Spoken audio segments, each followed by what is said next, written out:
I was hoping for the paper. So my name is Sue. I'm from the Willowdale Seventh-day Adventist Church, just around the corner here. I've been youth leader at Willowdale for many years. And I went to my very first Metro North Central meeting last month, in December. I don't know why I've never gone to one before, but I never have. And I went to my first one. Vitaly was there. Yeah. Yes, and we were talking about challenges and things that were going on in our church. And I was just talking, and I kept going on about various challenges. And when I finished, I thought, oh my goodness, everybody's going to think Willowdale is just this horrible place with these youth that just don't do anything. And I was feeling so bad, like, oh, I wish I could amend what I said. And then a few days later, Pastor Scott called me and said, oh, can you share with everybody some of the things that you're doing at Willowdale? I'm like, what did I tell you?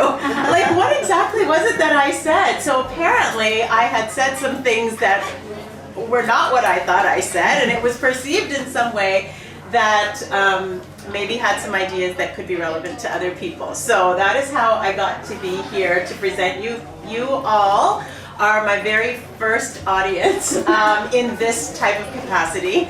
I'm used to speaking to youth and speaking to children, and I lead the choirs and stuff like that. So all these grown-ups in the room, it's a lot. So hopefully, I will say something that is as useful to all of you, and we can just have a discussion here. So I've taught Sabbath school for many years. I've taught Sabbath school since I was a teenager. And I grew up at Willowdale. So I've been teaching Sabbath school at Willowdale for a really, really long time. We've done a lot of different various things. And there's space here. And forgive me if I forget some of your names. And anytime anybody wants to interrupt, has a point to share, please do so, okay? This is just discussion. So let's just, I don't have a time with me, so if you guys want to keep me on track, because I do have a tendency to talk a lot. And I talk way too much. Well, there's a spot here. There's a spot right there. Okay, so let's just do quickly. This is a question for all of you. I have 4 slots here on my paper. What are some of the main reasons you think that you've come to Sabbath school? Just quickly. What are some of the basics? They're forced. Their parents, right? To see their friends. I've got parents. I've got friends. What else do you think could be reason 3 or 4? Well, to get out of trouble, because adults normally walk around the church or whatever, and they want to find somewhere to go, so they just jump into a class and stay. Oh, you think they're just hiding out? Hiding out. Well, I never thought of that. That's not on my list, but that's a possibility. Anybody else have any thoughts? Some basic reasons? I don't know if it's basic, but sometimes they're part of like the Sabbath school service, so they have to come. So they have to come, okay? So that's true. Maybe they actually want to be. Yeah, I even put the word interested on here. Yeah, I did. I put interested on mine as well. And then I also put maybe they just think it's kind of like the right thing to do. So, this is kind of the interest level, and I think you guys can all understand this basic concept. So based on these responses, what do you think their interest level in the material, in the actual Sabbath school lesson material is? Ranging from low to extremely high. Where do you think it is? And we can be honest. For the most part, it's low. Low, right? I have low to medium. I think medium is. I think somewhere in the middle. Yeah. Because if you spark their interest, they'll listen. Okay. But if not, right. So I put on my paper low to medium. I feel like the Sabbath school is laid out to be a daily study. Yeah. But most students don't. Yeah. Well, that's my next question. My question is, what preparation have they done? And we all know the answer to that, right? I mean, none. I mean, even in adult Sabbath schools, the majority of people really haven't picked up their lesson, so you're not going to expect it from the youth as well, right? So it's not to be judgmental, but just to be realistic, right? Like I'm a very practical person, so I'm extremely realistic in my approach to things. I don't have pie in the sky ideas. I'm very, very practical. So in very broad strokes, what would you guys say the role of a Sabbath school teacher is? very big broad strokes. We're not getting specific, but very big broad strokes. What do you guys think the role of a Sabbath Is school it helping teacher to is? get to know God? Okay, so to help them to get to know God a little bit, An example. Understanding. to set up as an example, Provide understanding. okay, to provide understanding. Sure. So I have two basic things I said to show them some truths about the Bible. You know, just very basic, and also to be available for some counsel, encouragement, and prayer. You know, like we're human beings, right? So we're not just there to like read out a lesson and say goodbye, go home, right? Like we can get to know them, obviously, and obviously that's going to be the most effective. From my experience growing up in the church, like I remember my Sabbath school teachers. They are so close in heart Yeah. to my growth in faith. So that's such a vital role. In Yeah, exactly. I feel the same way. How many of you grew up in the church? Everybody here? No, not everybody. Almost everybody. Yeah, so exactly. Like the relationship you have with Sabbath school and your Sabbath school teachers really does make a difference, right? It can actually make it or break it in many ways. If you have, you know, you always remember those cruel teachers, right? I mean, not just in Sabbath school, but the ones at school. You remember the mean ones, and it affects you. And you don't want to come to church. You don't want to come to church and experience that, you know, like as I said, I teach the choirs and things like that, and many times the kids are sort of all over the place, and I am extremely patient with them because I think to myself, I have these kids for 45 minutes or an hour. I am not going to be the one who's hard on them, you know. I don't know what's going on in the rest of their life. When they come to see me, they're going to leave happier than when they got here. Like that is my goal. So, you know, general broad feeling about what you're doing as a Sabbath school teacher, to open up the Bible with them and to be kind. Really, that's in my opinion, that's what the main role is. What do you think is not the role of a Sabbath school teacher? What shouldn't we be doing? Disciplining. Okay, I would agree with that. Anybody else have any thoughts on that? What we should not do? Just being Yell careless at with the them. Word of God. Okay, so we shouldn't be careless. We should. Okay, absolutely, that's absolutely true. You shouldn't be yelling at them. Yeah, you shouldn't be yelling at them. You shouldn't be yelling. Can't you just grab your Bible and read the verse? Exactly, Yeah. right? Why do they need that? They don't. So we shouldn't be judgmental and hard on them. We shouldn't judge or force them. Yeah, exactly. Okay. And then one of the other things that I also thought is that we shouldn't consider ourselves to be, even though we can be friendly, friends and counsel, we're not mental health caregivers, right? So when there's real issues that kids are facing, and kids face a lot of real issues, when they're facing real issues, we should be wise enough to know when they need real professional help, you know, seek out the parents in situations. You know, we had a girl in our class who was having gender issues, and so she was really all over the place. She wanted to be a he, she wanted to be a they, she wanted to be a lot of different things, and you know, and she called me once. She wanted to leave home, and she's like, "Can I come and stay at your house?" I'm like, "Nope, that's not going to happen." You know, like this is an issue that you have to talk to with your parents. Like, you know, if you need some space, you know, go stay with your grandmother. You know, you're close to your grandma. You know, so you just need to have some wisdom to not overstep in these issues, right? Okay. So what are we competing against during Sabbath school time for their attention? Not just during the week, but during actual Sabbath school time. What do you think we're For competing with? sleep. Okay, I have that on here. Yeah, I have energy level on there. Thank you. So I'm not the only one who sees that. Yes. Okay, what else are we competing with? Social media. Social media, that is also on my list. Do you have them? Oh, yay. Apologies. Thanks, Elvia. Okay, let's see. Okay. Well, I'll give these to you at the end, if that's okay. Because I already filled in oh, you know what? Here. There's 2 pages. They're not stapled. So, I'm not sure how they're done. Okay, so just take that, and I'm gonna just pass this along and just you can just filter through and figure out how many pages it is because it didn't get stapled. Okay, so we are competing with a few things. We're competing with social media, like you've all had them, hopefully it's not just me, where you're sitting there talking and they're just scrolling. And I'll be like, what are you doing? Oh, just scrolling. I'm like, okay. And you've all had that, right? Okay.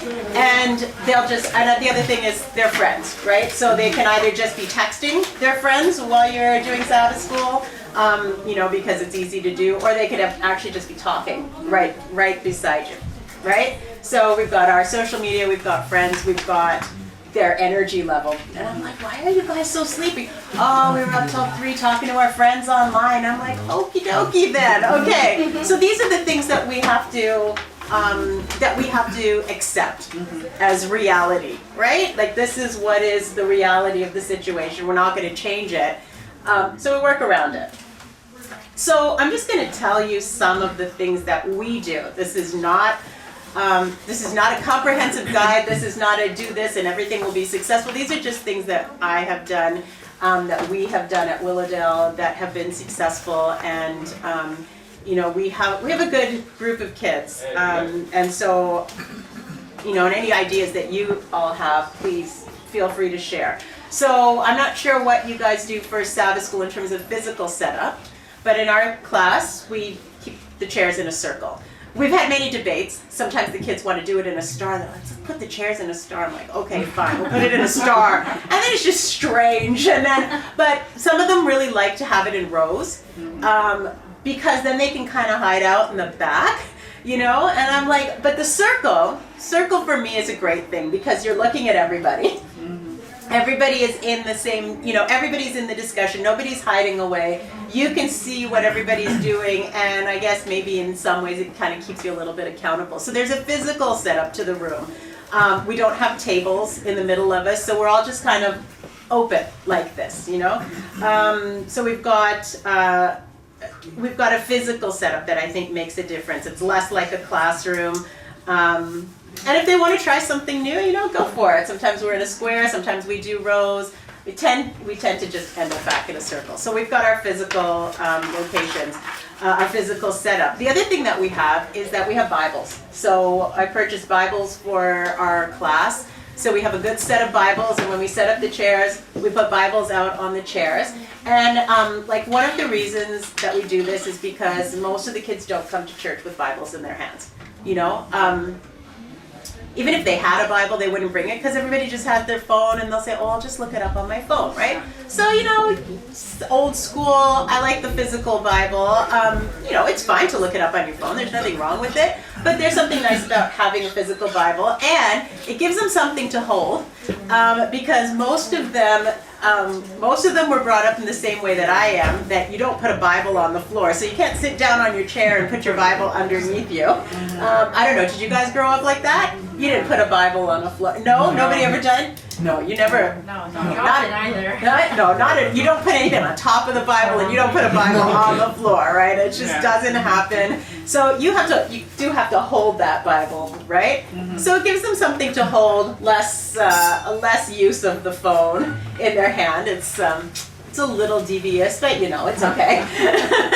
It's all for good purposes. And then it also kind of equalizes them, right? So that if you're kind of the Bible nerd who brought your Bible to Sabbath school and no one else did, then you don't feel out of place. Or if other people have their Bible and you didn't bring one, then you don't feel out of place because you didn't come with it. So kind of equalize. It's really subtle, but it really does sort of equalize it, and everybody is working off the same thing. Okay, so those are just a few little basic things that we have. So I'll tell you what our typical class structure is.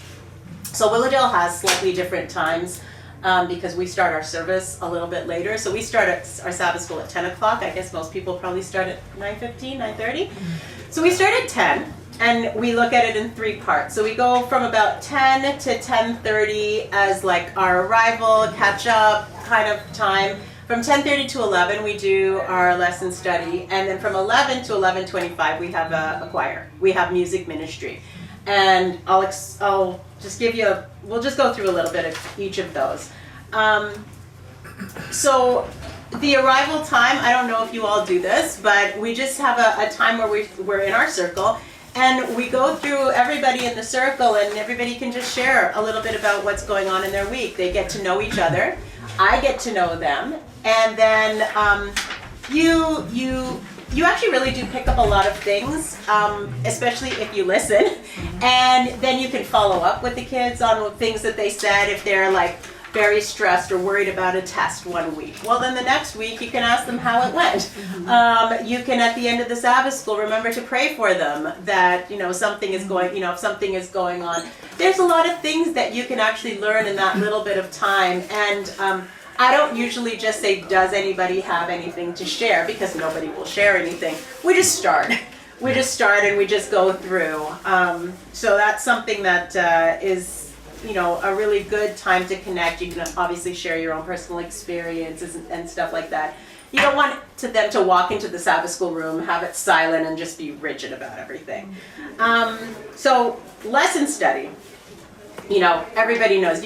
As Sabbath school teachers, you got to prepare. I'm not always the best at that. The week gets in front of you, and you're left at the end, and I know that my worst Sabbath school days are the ones that I have not spent a lot of time preparing. So, have points written down. I find it really helpful to make sure I know what takeaway message I want them to get, and I reinforce that. I'm like, okay, this is what I want you to learn today. Like, this is the point I want you to go home with. I always make sure, since we put those Bibles out on the chairs, I always try to make sure that we open those Bibles, because there's a good chance that the kids have not opened the Bible all week long, right? I mean, you would agree, right? Yeah. There's a good chance that they have not opened that Bible all week long, so let's at least do it in Sabbath school and open it up and have them read something, or have them look something up. We have one teacher. I've never been prepared enough to do this, but we have one teacher who always does PowerPoint slides. He's so good, bless him. He's always got PowerPoint slides, and the visual aids are really good. He runs great Sabbath school classes. And then the other thing is, and I don't know how you feel about Cornerstone Connections, is that what you all use? Do you use the Cornerstone Connections? Yeah. Yes? Use Inverse.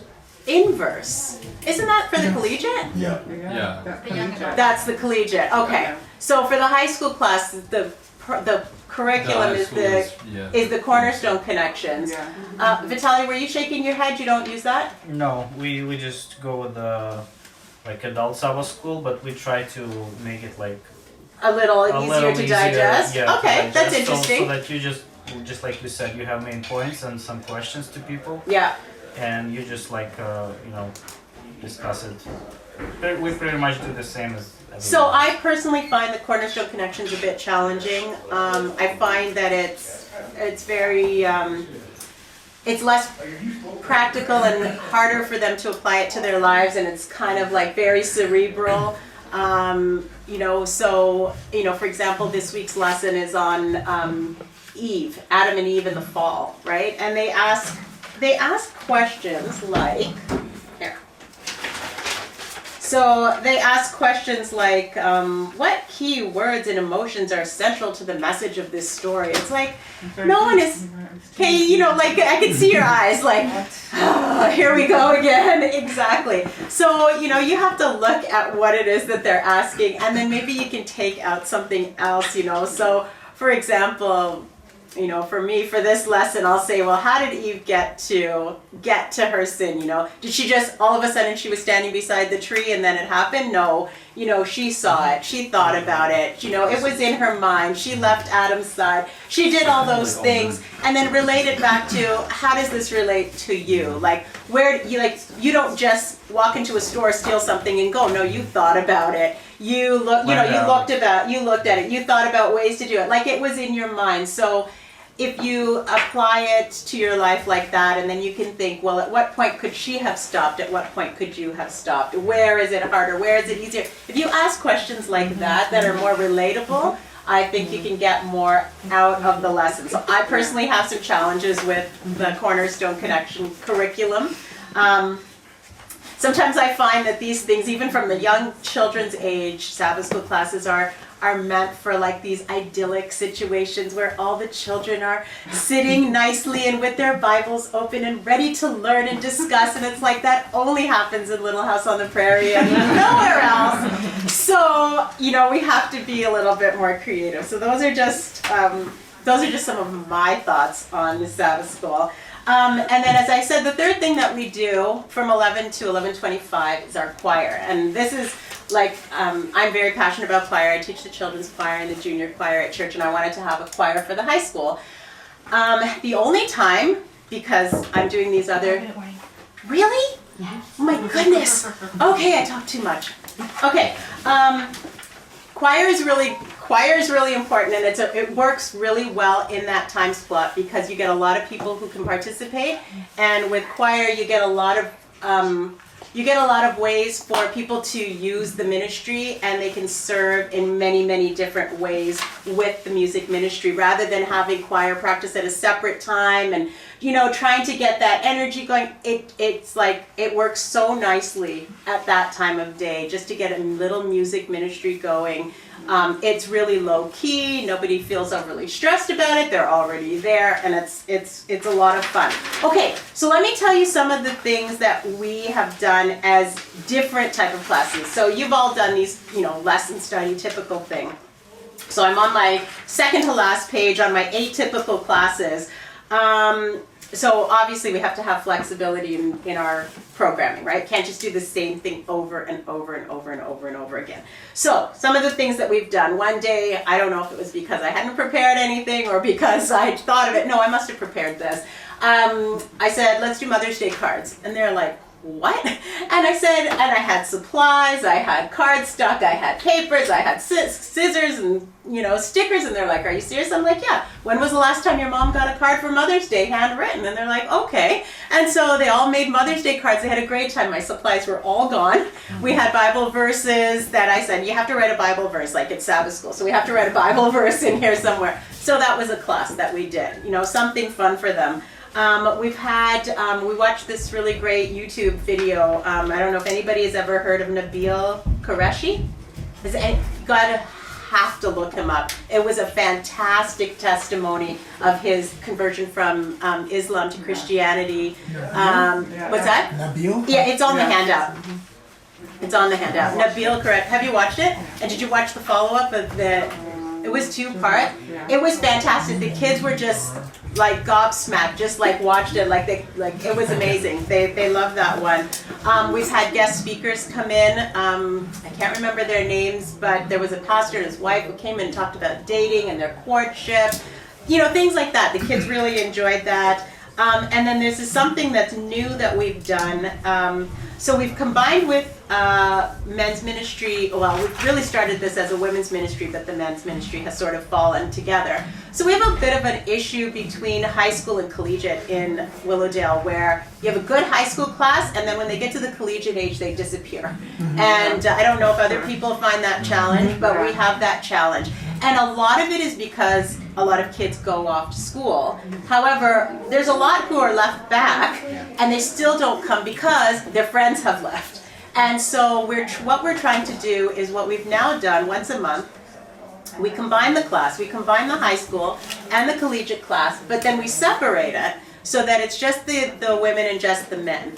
And it seems to provide an environment that people will come back to, and so they feel a little bit more comfortable, and it seems to be working well to get people back into Sabbath school. So it's Sabbath school and women's ministry. It started with the girls' idea, but the boys, they were together anyway, so now they're doing a men's ministry out of it, and that seems to be a creative, interesting thing, something different. And it's going to continue now for once a month. We do it once a month, and it just helps people bridge that gap from high school to collegiate, because our collegiate age is large. So we start at high school, which is 14, all the way up to I guess the collegiate goes up to 30, right? So sometimes the 14-year-olds don't necessarily feel like they can be friends with the 30-year-olds. But if you're in a Sabbath school which is girls, then, it makes a bit of a difference. And so we are hoping that we'll bring more people out and also get the younger kids to know the older kids already, so that when it's time for them to transition to the next class, that they will feel comfortable doing it because they'll already know them. So this is actually been really successful. Some of the other things is church participation. That's something that I like our high school class to be involved with very regularly. So we do two things. 2 times a year we'll take over the whole service. Usually in June we'll do something focusing on the graduates of the class. So I'll get the grade 12s to preach sermons and sermonettes, and I'll get the whole class to participate in things. So we do that, and we usually do Christmas, and those are our 2 main services. So that's another way to get them involved, give them something else to do during Sabbath school, where we're focusing a little bit on working on those. I also like to do outreach activities with them, and I think the more things that you do outside of the church also helps them have time to get to know each other better, bond. So I just have a list of some of the things that we've done. I don't know if anybody's ever heard of Coldest Night of the Year. It's a community walk. Basically, I think it's Canada-wide. And basically you walk for certain charities in your community and raise money for them. So you're not walking for your own church, you're walking for another charity. So, is it my time? It's your time. Okay, so, like that one, for example, doing North York Harvest Food Bank. And so we're raising money for that. We've also walked in the Journey to Conquer Cancer. We do City of Toronto cleanups, and we've actually gone caroling. And we'll just go out into the streets, like we stood at the corner of Bathurst and Finch, and we caroled out there, and or Yonge and Finch, we've been out there, and we actually have been to the mall. And then, general fun things. I'm sure you all do your fun things. We like to do our campfires, our movie nights, our potlucks, and our walks, etc. Those are just some of the things that we do. Hopefully it gives you guys some idea. One of the things I put, other things that help, one of the things that's really important that I find is weekly communication with the youth. So I have them all on email, and I have their parents on email, and everything that we do gets emailed out on a weekly basis. Hey, Sabbath school's at 10 o'clock, hey, choir practice, this is what's coming up. And the reason I include the parents as well is because kids don't drive themselves. High school kids don't drive themselves. They don't set the family schedule. And so parents need to know what's going on. So if I want the kids to be involved, I need to involve the parents. So I send out an email weekly for the parents, and then of course snacks. Everybody loves snacks, right? So anytime there's snacks involved in anything, you're gonna have more participation, you're gonna have smiles on their faces. So I hope this has helped in some way, give you some ideas, spark some ideas for you. We didn't get a lot of time to get a discussion. If anybody else has any creative things or anything like that, I did get the word that we should go, but I'm keeping my eye on the sanctuary, and I haven't seen everybody else return. One thing? Yeah. So you mentioned about the cornerstone lesson. Yes. The General Conference is working on updating all of the children's Yay. lessons, and that's going to be launched in 2025. Okay. If you do want to take a look at the I know, it's 2 years from now, but something to look forward to is called Alive in Jesus. Okay. And they have samples already Oh, cool. for all levels, all the way up to like grade 12. Okay. Yeah. Oh, that's So cool. it's called Alive in Jesus, so something to look forward to. Okay. All right. Perfect. Well, thank you all for coming. Thank you. Thank you for sharing. Thank you for listening to me fast talking, and God bless all you and your youth and your ministries, and yeah, that's it. Everyone, round of applause. Thank you to the wonderful presenter. All right, so downstairs you have strategic planning. You have youth engagement downstairs as well. In this room, you have the session you already wonderfully attended. You have virtual ministry upstairs in the loft, and you have spiritual gifts happening right now in the sanctuary. Please find your session. I get to do this again. Oh boy. Okay.